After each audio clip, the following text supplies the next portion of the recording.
Asia Siowo! Witajcie! Dziś pokażę Wam, jak zrobić choinkę z papieru. Szczegółową listę wszystkich potrzebnych przedmiotów znajdziecie w opisie tego filmu. Z papieru robię stożek.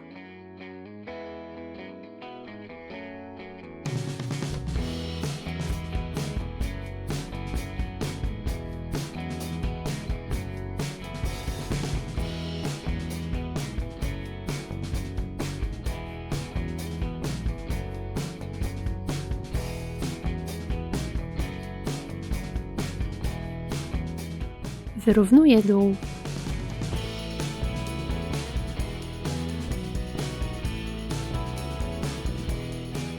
Kartkę A4 przecinam na pół.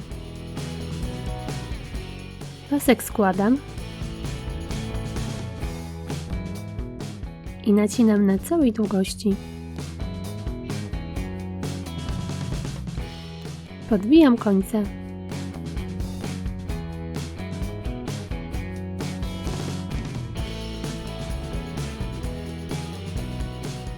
Robię jeszcze kilka takich pasków. Do pasków mocuję taśmę i przyklejam do stożka.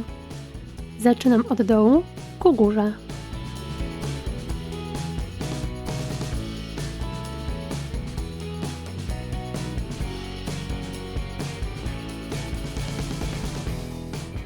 Na czubku mocuję śnieżynkę. Dodaję cyrkonię oraz pompony.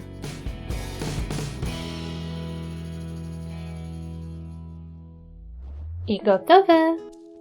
W taki oto prosty sposób możecie wyczarować dekoracje na stół czy biurko. Choinkę możecie oczywiście ozdobić innymi elementami dekoracyjnymi. Zapraszam Was na mój kanał, gdzie znajdziecie inne pomysły na wykonanie choinek. Pozdrawiam! Pa, pa!